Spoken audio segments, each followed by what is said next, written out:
Kalau kalau kalian merasa titip sama saya uang 500 dolar dan dititipkan sama Mbak Lasri dan saya tidak sampaikan, saya mohon, saya minta kasih tahu ke saya, ceritakan sama saya siapa jenengan, dan kalian datang ke saya kembalikan uangnya, dan kalau tidak saya akan sampaikan pada Mbak Lasri.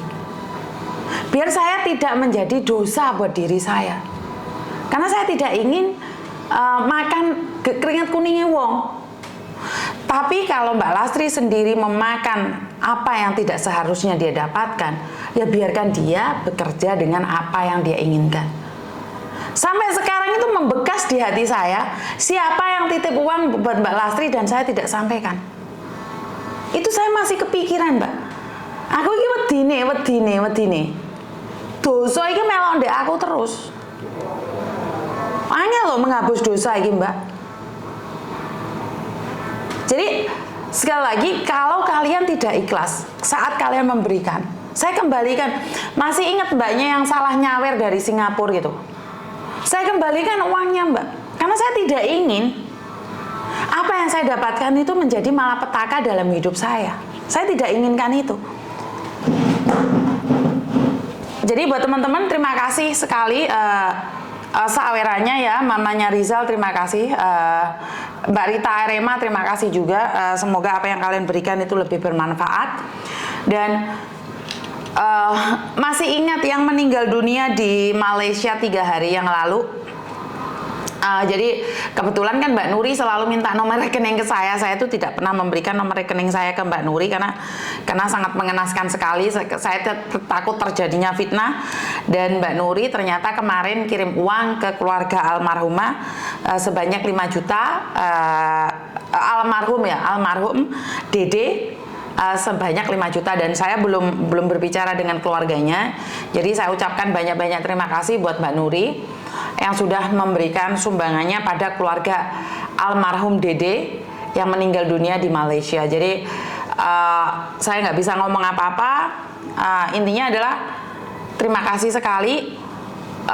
Semoga itu bermanfaat bagi keluarga almarhum Dede dan bisa digunakan lebih baik lagi buat keluarganya, karena uang bisa dicari tapi nyawa tidak bisa dibeli. Jadi buat Mbak Nuri saya ucapkan banyak-banyak terima kasih ya atas sumbangannya. Dan yang ke berikutnya, saya barusan dapat screenshotan dari beberapa orang yang mengirimkan pada saya yang mengatakan bahwa ada beberapa orang yang ada di Hongkong sini sedang menertawakan setiap kejadian yang ada di Hongkong.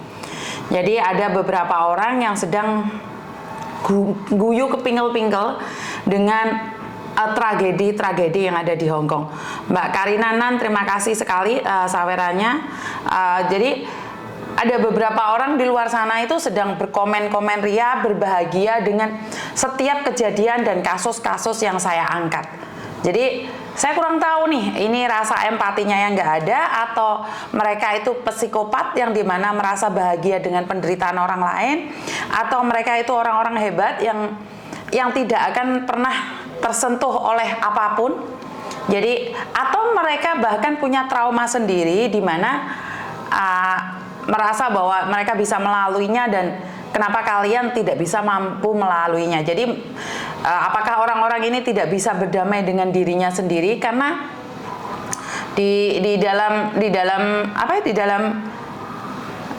konten-konten mereka, di dalam cara bicara mereka tuh selalu mentertawakan kebodohan orang lain. Mereka itu selalu merasa bahwa orang lain itu kenapa tidak bisa, kenapa nggak mau belajar, kenapa orang lain itu sangat bodoh sekali, mau dibodohin orang. Dan ya, kebodohan itu ada, kealpaan itu ada pada setiap manusia. Tapi itu bukan dijadikan alasan untuk memodusi mereka dan memakan keringat kuning mereka. Itu menurut pendapat saya, karena tidak ada orang yang sempurna dalam kehidupan. Seperti yang saya katakan, saya pernah dimakan garangan dan saya ceritakan sama kalian, artinya adalah kalian jangan sampai sama dengan saya. Jangan sampai kalian sama dengan saya. Jadi Mbak Wahyu Q, terima kasih juga sawerannya. Jadi saya selalu menceritakan ini pada kalian agar kalian tahu bahwa di luar sana itu memang benar-benar banyak sekali kejadian-kejadian. Kalian tidak pernah percaya dengan kasus-kasus yang ada. Dan kayak kasus trending forex, kayak kasus penipuan job cowok, kayak kasusnya Faruk, itu banyak terjadi di luar sana. Nah, dengan adanya kasus yang terkuak, maka kedepannya itu akan lebih baik lagi. Maka kedepannya itu kita bisa tahu. Itu aja saya tidak bisa menyelamatkan semua orang. Mereka yang nonton video saya, ya mereka selamat. Yang nggak nonton, ya nggak selamat. Mbak Elisa Gingsul, terima kasih juga jempolnya dan sawerannya. Saya nggak ngerti harus ngomong apa. Dulu masih muda, tapi untungnya dulu masih muda bener. Jadi ini menjadikan perhatian bagi mereka, apa ya? Antara mereka belajar dari masa lalu diri sendiri atau mereka belajar dari pengalaman hidup orang lain. Jadi banyak orang yang akan belajar, oh kalau seperti ini maka seperti itu, kalau seperti itu maka seperti ini. Dan tiba-tiba ada laki-laki datang ngaku polisi, tentara, kalian sudah nggak percaya. Oh iya, pengalamannya Mbak Markonah, kayak pengalamannya Mbak Yuni kayak dihapusi. Oh enggak lah. Terus sekarang ada modus lain lagi, yaitu di aplikasi. Jadi kalian itu membuat bisnis di aplikasi, tapi aplikasi ini duit gak kena dijoko. Ayo, siapa yang pernah merasakan aplikasi ini? Jadi sebagian dari kalian itu sudah memiliki 22.000 di aplikasi itu, kelihatan, tapi duitnya gak kena dijoko. Mr. Edan, mereka hater yang pernah di sekeliling, benar Mr. Edan, tapi karena mereka tidak bisa, makanya mereka kecewa dengan apa yang terjadi selama ini. Dan karena itu saya selalu, karena saya sendiri tidak pernah merasa curiga dengan siapapun ya Mr. Edan. Jadi saya tidak pernah berprasangka buruk pada siapapun. Bahkan ada orang yang datang ke rumah saya di HP, di depan mertua saya, di depan keluarga saya, janjuk-janjuk nih wong. Saya pun tidak ngomong apapun, tapi akhir-akhir ini ternyata saya sendiri tahu, saya sendiri tahu bahwa orang yang di sekitar saya itu yang akan menghancurkan saya dan menyakiti saya. Jadi saya lebih memilih untuk berhati-hati, tapi nggak tega. Jadi saya lebih nggak tega.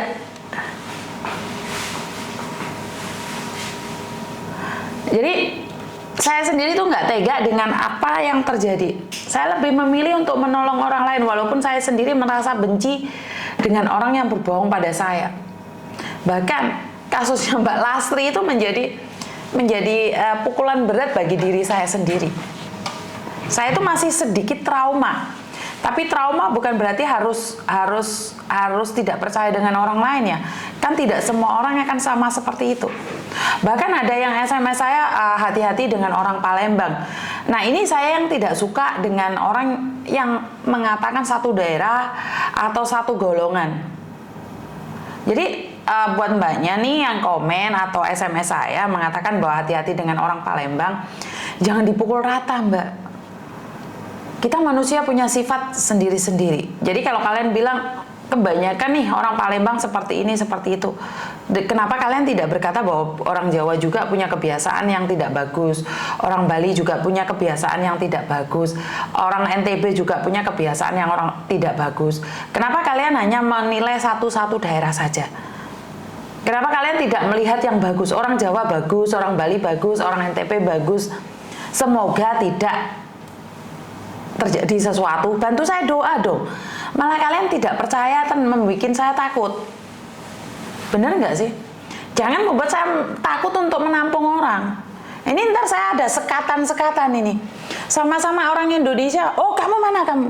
Kamu Medan ya? Nggak mau deh, nggak mau Medan. Kamu mana? Kamu Palembang. Jangan Palembang. Kamu mana Jawa? Ya udah Jawa aja. Kamu Madura? Ya udah Madura aja.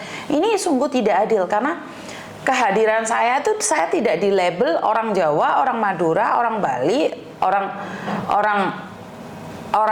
Jakarta, orang Jawa Timur. Saya nggak ada labelnya itu. Saya adalah orang Indonesia.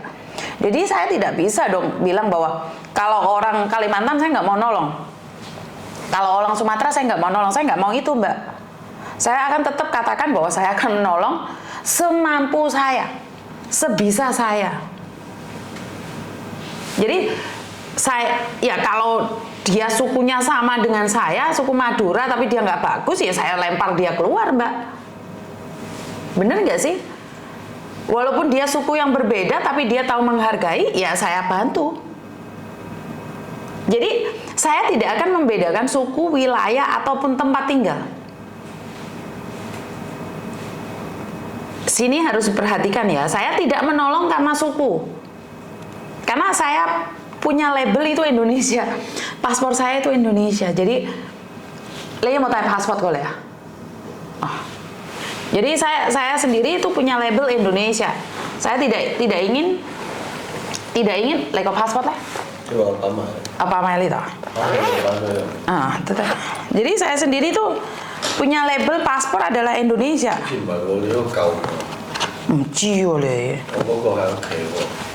Cái này點啊？你咁問我，我唔知喎，我叫你攞 passport，咁你有冇記得自己個 passport 號碼咧？哦，你喺嗰邊有噶嘛？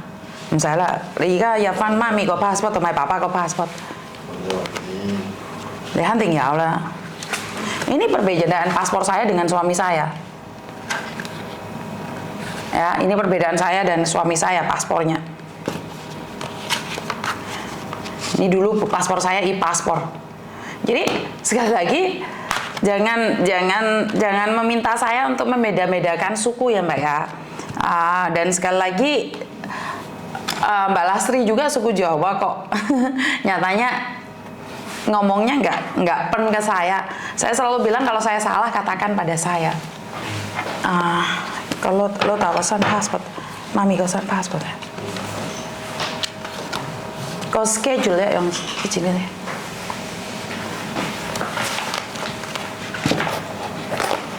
Jadi saya tidak akan pernah membeda-bedakan ya Mbak ya. Suku apapun, yang penting Indonesia, saya akan melakukan yang terbaik. Walaupun mereka pernah menyakiti saya. Lihat amat ya. Oh,咁可唔可以俾媽咪啊？咁我要講俾姐姐聽，我會 explain 俾姐姐點解而家教爸爸 A 教爸爸 B 唔同啊嘛，我會 explain 俾佢。Di backlist atau enggaknya saya kurang tahu ya Mas Danang ya. Jadi saya tidak the first priority untuk melakukan pembencian di sini. Cuman saya yang tidak suka dari sifatnya Mbak Lastri cuma satu. Kalau memang ada orang titip ke saya, tolong kasih tahu saya, bukan berarti ngumbar di belakang saya. Itu aja sih. Jadi saya cuman kecewanya seperti itu. Jadi buat mbak-mbaknya yang di luar sana, jika memang ada sesuatu yang bisa saya bantu, saya akan bantu. Dan tolong tetap punya adat istiadat sebagai orang Indonesia yang tahu diri untuk menghargai lawan bicaranya juga.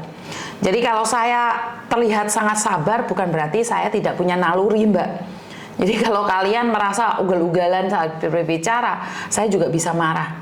Karena saya manusia biasa juga. Jadi jangan pernah mengira bahwa saya ini hatinya tidak tergores. Saya juga punya goresan luka juga. Tapi bukan berarti saya harus selalu marah sama kalian. Jadi teman-teman yang di luar sana, kalau kalian membantu dengan ikhlas, ikhlas. Kalau nggak ikhlas, lebih baik diambil aja apa yang kalian titipkan pada saya. Jadi sukses selalu buat kalian semua. Saya selalu berdoa agar kita bisa menjadi yang lebih baik lagi.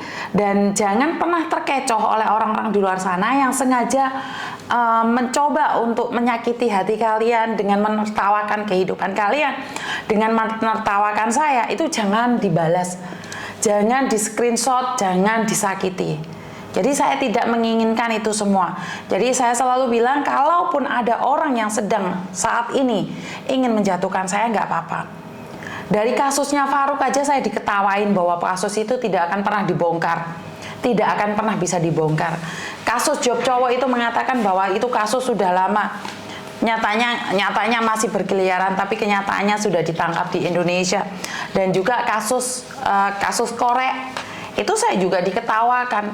Orangnya sudah mau ke Taiwan, bahkan si mbaknya yang ada di Indonesia mengatakan dia datang aja kalau polisi ada. Karena mereka bilang punya dekengan polisi juga di sana. Dan dia bilang dia tidak salah dan dia akan berangkat ke Taiwan beberapa bulan kemudian. Jadi buat kalian yang saat ini sedang menantang hukum, orang-orang hukum, kalian boleh melawan hukum manusia, tapi kalian tidak bisa melawan hukum alam.